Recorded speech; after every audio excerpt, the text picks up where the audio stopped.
Hey, what's up, man? Welcome back to Beer Geeks Beer Reviews. Today I found one that I've been looking for a little while.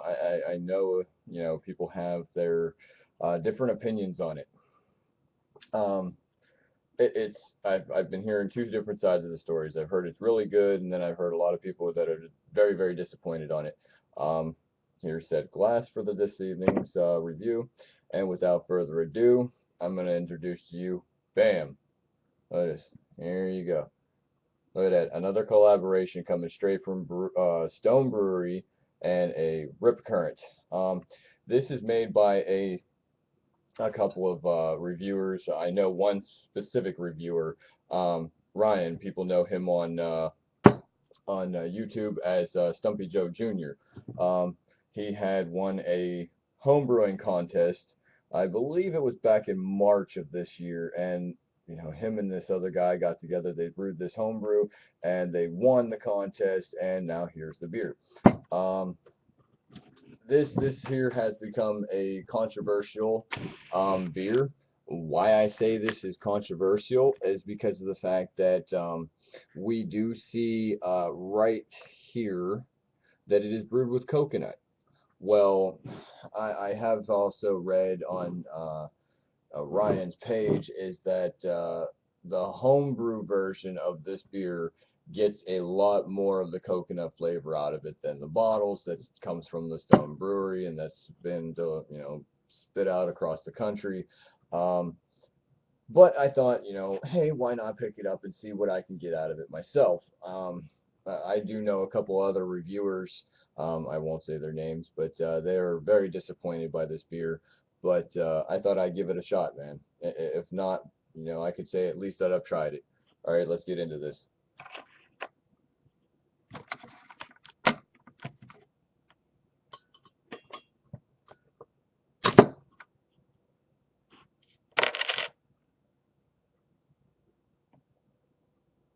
Oh, can't see the smoke on camera tonight.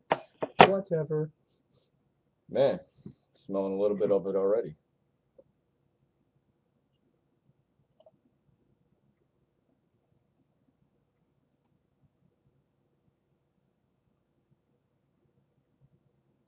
We'll stop it right there and we'll start from here. Um, a little bit of lively carbonation all the way around. I mean, I can see bubbles, coming up from the bottom. Not very many. I mean, it's not streamlined. This is not an etched glass. I would like to actually get a style of glass like this that is a bit etched, but there is carbonation in here. I say this is a two finger worth of head to it. Very, very rocky, nice tight, laced bubbles. Um, and this is of course a IPA coloring. It seems to be like a copperas color or the malt. This is just, I mean, they're just traditionally calling this a India Pale Ale brewed with coconut, and it's 7.7% alcohol by volume, and this is coming in a pint, 1 pint, and 6 full ounces. So, all right. I love the golden color. I mean, when it comes to IPAs, I don't digress. California, period, can make some damn killer good IPAs.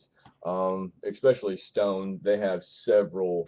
I mean, I don't see why they don't just stop making everything else and just become a specific, straight up IPA, double IPA, triple IPA company.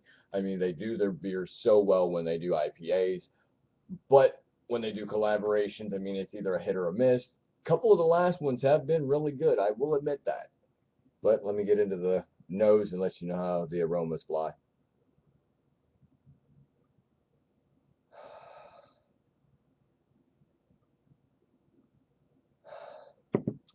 I'm gonna tell you what, man. Right off the bat, it does smell very tropical. Um, big, big, big fruit notes.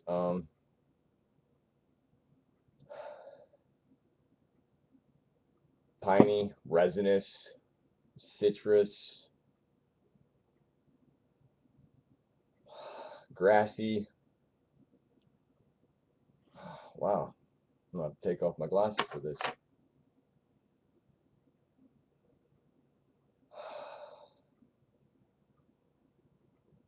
There's some big, big grass notes in here.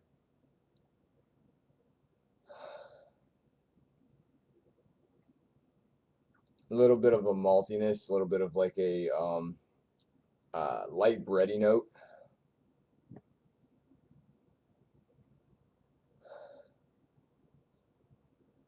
I want to say even on the aroma, I'm getting very, very slight hints of coconut. It's there. You can smell it, but you have to. It's one of those ones that you really have to dig deep for and find. But let's see if we can't get anything out of the taste, man. Prost. Cheers.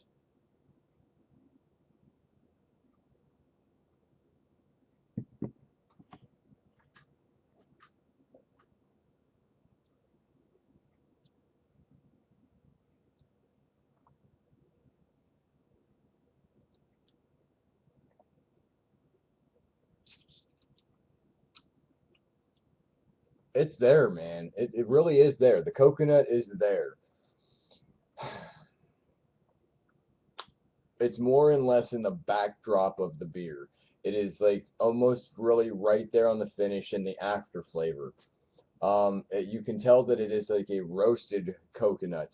Um, I don't know if they actually mentioned that on the back of the bottle. I don't hardly read this, but maybe after I'm done with the beer.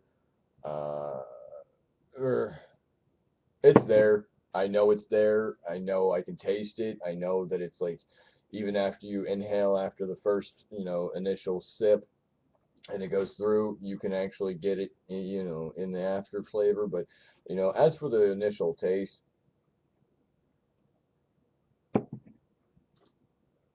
hoppiness, big, big, big hop notes.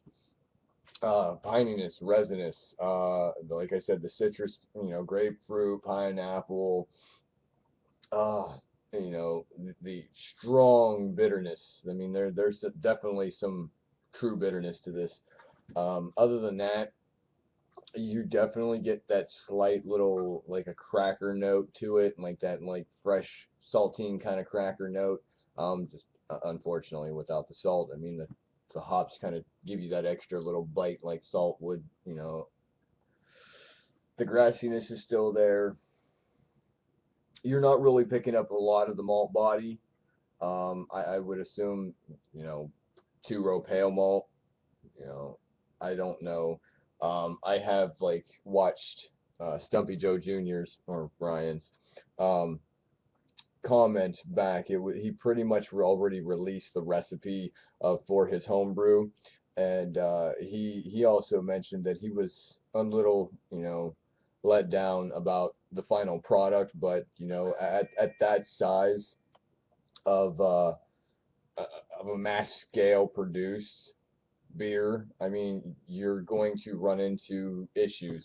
Man, you're either going to run into issues with hops that you can get or can use or can and cannot use.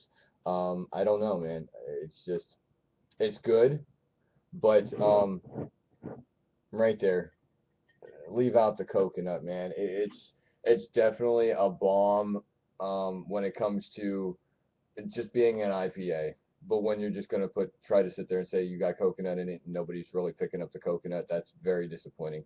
But with that said, get out there, try it, make your own little assessment for it, and hit me back up, man. Peace. Beer Geeks Beer Reviews signing out. Please rate, comment, subscribe, and come on over. Let me know if you've had it. Let me know what you think, man. Peace.